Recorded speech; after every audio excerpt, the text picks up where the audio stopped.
Hello, this is old Mr. Kent of MrKent.com, and we are going to dodge the traffic here and try to get into this gated community as quickly as possible. And it looks like we made it. All right. So, I have been telling stories of my life on my videos as I go for e-trike rides. And if you haven't been following my channel, in the last one, I went to California to work in the summertime following my first year of college, which my folks paid. And then I was supposed to be saving money to go to college the next year.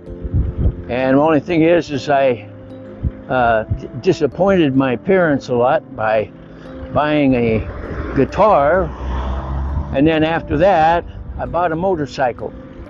And so basically they disowned me, said I was on my own, which is okay. It was good for me. So, let me see, I'll go through a couple of things here. So now we're going to continue on with what I did in California that summer. And I worked at a place where they made hop-up parts for go-karts. That was back in 1961, and go-karts were the craze at that point in time. And so I worked at a place where they made those with my cousin. That summer I stayed with my Aunt Gertrude at her house and went to work with my cousin Chester, and so we worked together at that place. One of the things they did was every Tuesday, and I don't remember why, but every Tuesday they would take the garbage to the dump. They had a truck that they loaded the garbage into and take it to the dump. And the only thing is what you had to do to get into the dump without paying was just show them your California driver's license. So they gave me this driver's license that actually was real and belonged to somebody, but it wasn't somebody at the shop.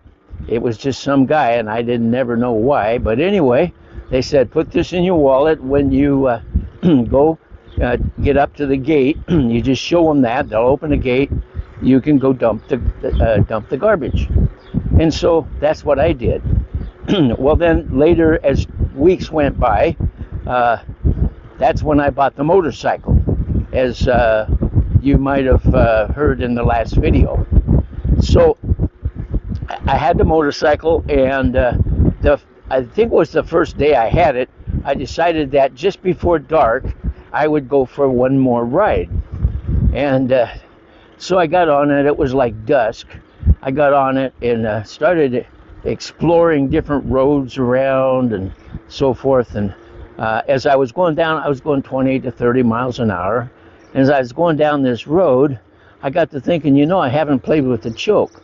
So I looked down, and I was riding along, fooling around with the choke.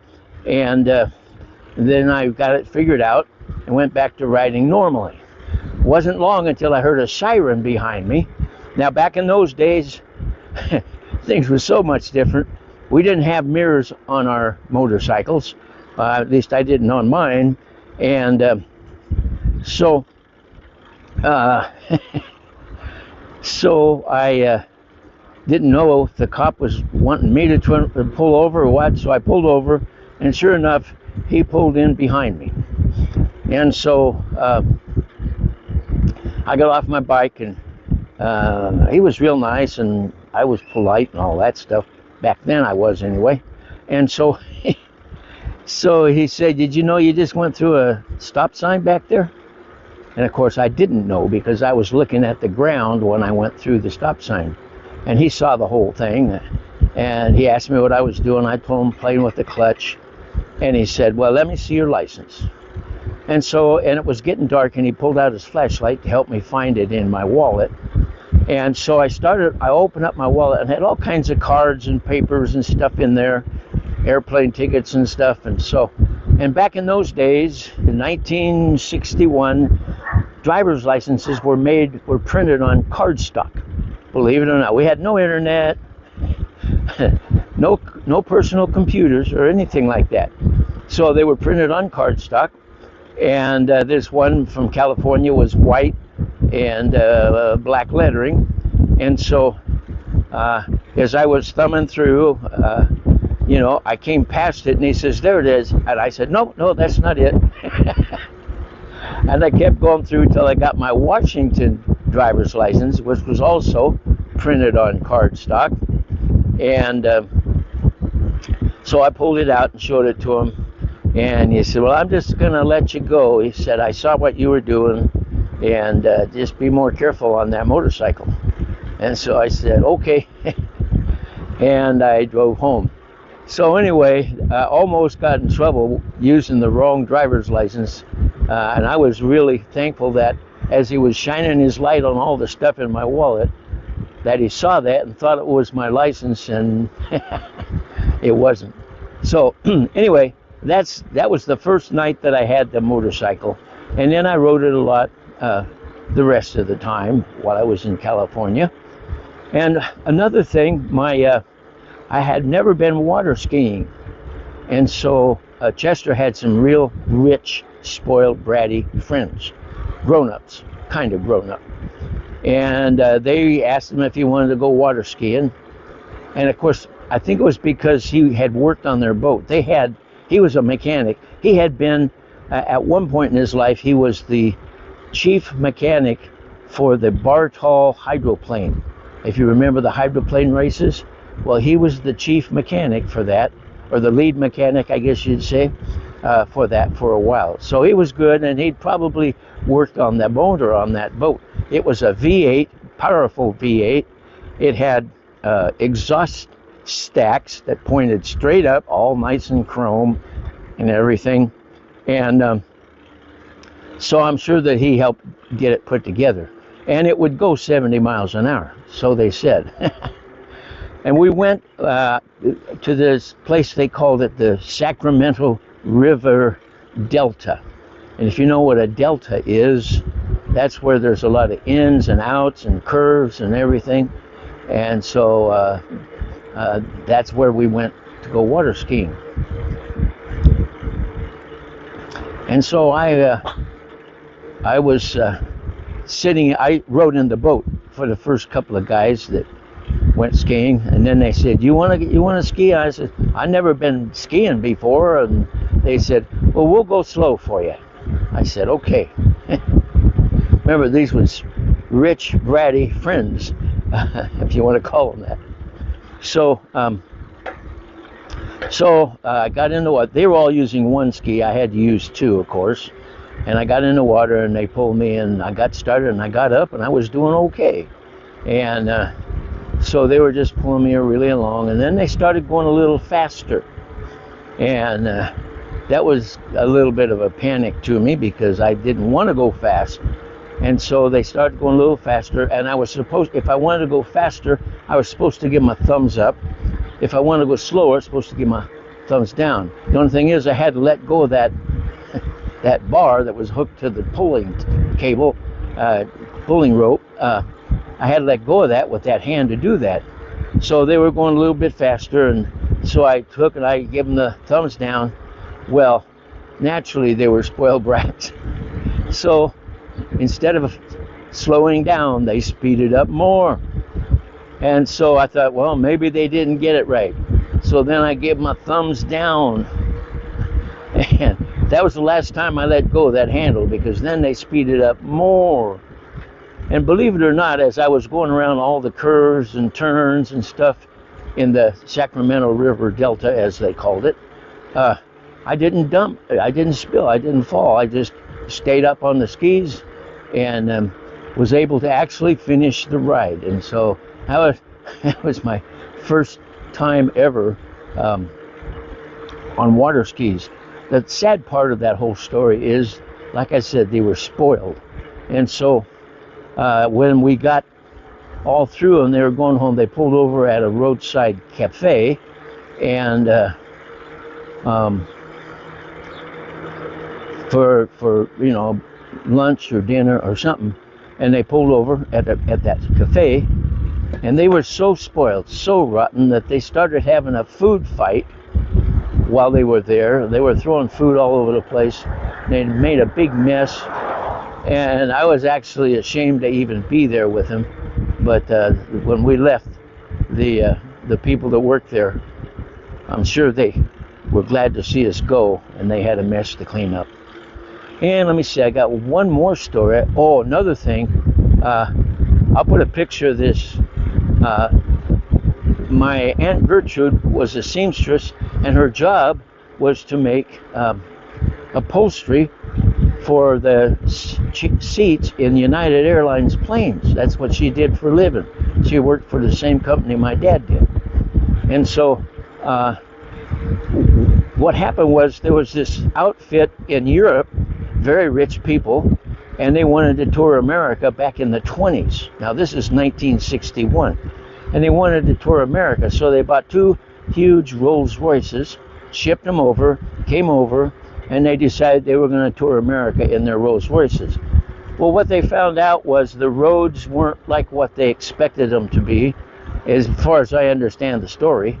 And so they put them in storage and took the train everywhere they wanted to go. And so in the 1920s sometime, they were, those were in storage. Finally, somebody over in the family or whatever in Europe wondered what was the storage for that they paid for every month. And then they decided just, turn off the storage and let them keep the cars. So however they did that, somebody got a car. Of course, by then, the leather upholstery was rotten. And so that ended up in my Aunt Gertrude's garage, and I was able to walk around it and touch it and look at it. And it had double fenders. So the lower part of the fender was if rocks came flying up. The upper part of the fender was the shiny part that you see. It had all kinds of fancy stuff. So, and it was huge. It was bigger than than most vehicles. So anyway, that was an experience. And then I guess I better finish with this one. My Aunt Gertrude, her house was built where there had been an apricot orchard. And so they had left, 3 or 4 apricot trees in the backyard. It was a fairly large lot. And they had one out in the front yard. And on a Saturday, and that's my job, was to pick the apricots for my Aunt Gertrude. And so on a Saturday, I don't know what Chester was doing, but he was in the backyard, maybe picking apricots. And they had a 3-legged ladder. I don't know if you know what a 3-legged ladder is, but it's for picking fruit. And they make them really tall so you can get up into the tree. Well, they had a 14-foot ladder that was old, wooden, and I had been using it. Now, I was out in the front, and what you do is you climb up, and then you just hold on to branches as you get higher and higher. And my Aunt Gertrude had these wooden flats that you held in your arm, and they had sides on them about, maybe 2 inches high or whatever. And you loaded those up with apricots that you had picked. And so I was getting this, getting up higher on the ladder and putting these apricots in my flat. Well, so then I was standing on the very top, and of course that was okay because there was limbs on every side, and I hold on to those, and then I would pick the apricots up around me.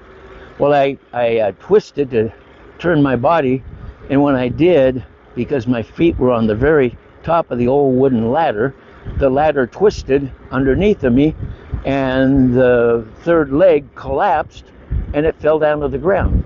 In the meantime, I was smart enough to reach out and grab a hold of a branch. So I'm hanging there with the branch on the branch, and I called Chester, and he said, "What?" And I said, "I need your help." He said, "Just a minute." I said, "I need your help now." He says, "All right." I can't remember. I might have said my ladder fell down, and he said something like, "Well, put it back up." It was a crazy thing. So anyway, he came around. He couldn't find me because I was hanging up inside the tree limbs. And then finally he found me and put the ladder up, and I was able to to get down safely. So that was one of the things. And then finally it came time to, when summer came to an end, it came time to ship my motorcycle back up to the Seattle area. And so we had where we worked, they had ordered a motorcycle and it came in a crate, and so we just put my motorcycle into that crate, and we called Consolidated Freightways, and they came and picked it up and they took it to Seattle. Now remember, I paid $250 for the motorcycle, and that's because it had been hit by a car and it had dented fenders and stuff. Well, guess how much it cost me to ship it up to Seattle? Yep, $250. And so, as it turned out, it cost me as much to ship it home as it did to buy it. And so then finally when I got home and got my summer over, then I had to deal with going back to school and stuff like that. So that'll be in the next video. But I had my summertime in California in 1961. Learned to water ski, learned a lot. And I think I probably, as I have said, probably became a man, a mature man, because my folks said, you're on your own, when I bought the motorcycle. So anyway, there you go. I want to thank you for watching my videos, and God bless.